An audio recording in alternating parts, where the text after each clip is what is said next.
Magandang gabi, Philippine Air Force. Narito ang magiging lagay ng panahon ngayong araw ng Lunes, June 29, 2026. Sa kasalukuyan, meron po tayong binabantayang low pressure sa loob ng ating Philippine Area of Responsibility na kaninang alas 3 ng hapon ay huling namataan sa layong 165 km east-northeast ng Borongan City, Eastern Samar. At ang nasabing low pressure po sa ngayon ay mataas na po ang tsansa na maging ganap na isang bagyo sa loob ng 24 oras. At kung sakali nga po ito ay mabuo bilang isang bagyo, ito po ay bibigyan ng pangalang si Henry. At yung southwest monsoon naman o yung hanging habagat ang nakakaapekto sa western section ng southern Luzon. At para sa ating general area forecast, dahil nga sa low pressure, asahan natin yung maulap na kalangitan, may mga kalat-kalat na pag-ulan, pagkulog at pagkidlat dito sa Metro Manila, sa Calabarzon, sa Bicol Region, sa Occidental Mindoro, sa Oriental Mindoro, sa Marinduque, sa Romblon at Visayas. Dahil naman po sa southwest monsoon o yung habagat, asahan din natin yung maulap na kalangitan na may mga kalat-kalat na pag-ulan, pagkulog at pagkidlat sa Palawan. At ay ibang nalalabing bahagi naman ng Luzon, asahan naman natin yung bahagyang maulap hanggang maulap na kalangitan na may mga pulupulong pag-ulan, pagkulog at pagkidlat.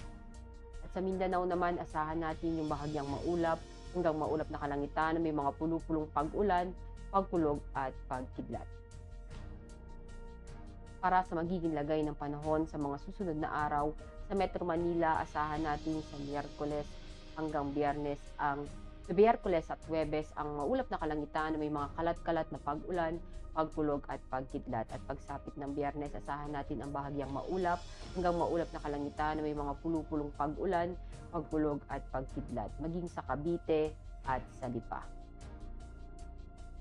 Sa Angeles, asahan natin sa Miyerkules hanggang Biyernes ang maulap na kalangitan na may mga kalat-kalat na pag-ulan, pagkulog at pagkidlat, maging dito sa Puerto Princesa at Kalayaan Island. Sa Mactan, asahan natin sa Miyerkules at Huwebes ang maulap na kalangitan na may mga kalat-kalat na pag-ulan, pagkulog at pagkidlat. At pagsapit ng Biyernes, asahan natin yung bahagyang maulap hanggang maulap na kalangitan na may mga pulupulong pag-ulan, pagkulog at pagkidlat. Sa Zamboanga at Davao, asahan natin sa Miyerkules ang maulap na kalangitan, may mga kalat-kalat na pag-ulan, pagkulog at pagkidlat. At pagsapit ng Huwebes at Biyernes, asahan natin yung bahagyang maulap hanggang maulap na kalangitan, may mga pulupulong pag-ulan, pagkulog at pagkidlat.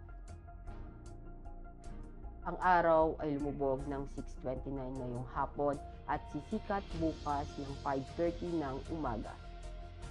Para sa ating moon illumination, meron tayong 99%. Para manatiling updated sa lagay at taya ng panahon, i-follow lamang ang Air Force Weather Center sa aming mga social media accounts. At yan lamang ang latest update natin sa weather sa ngalan ng aming commanding officer na si Colonel Hermelino T. Calubiran Jr. POP PSC.